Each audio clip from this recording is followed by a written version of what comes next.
SM-liigan kovin kundi on Jonne Virtanen. Pitkään SM-liigan ja Mestiksen välillä seilannut järkäle taklaa kovaa eikä pelkää pudottaa hanskojakaan.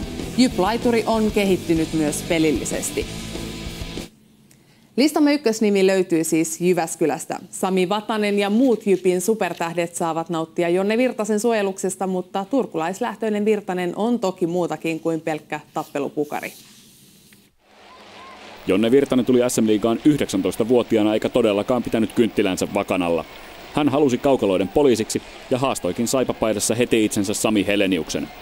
Nyt on alkamassa jo 3. kausi Jyväskylässä, jossa Virtanen on otteillaan todellisen kulttipelaajan ja näköjään myös pelotteen maineessa. Ei sitä niin paljon sellaista rajoittelua tapahdu, kun itse on mukana.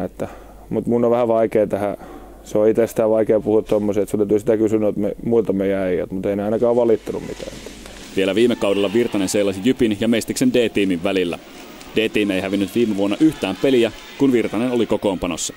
Asian taustaa tiedusteltaessa Virtanen paljasti olevansa myös humoristi. Pittsburghkin voittaa enemmän Crosby pelaa, niin näyttää D-tiimikin voittavan, kun mä pelaan. Mutta mikä tämä äijä on miehiään? Hän haluaa iskeä kuin Ty Domi, viimeistellä kuten Peter Forsberg ja tuulettaa kuin Timo Nummeliin.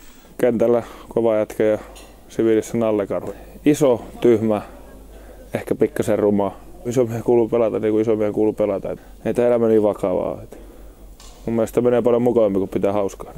Viime kaudella pudotuspeleissäkin maalanneella Virtasella on selkeä viesti ensikauteen.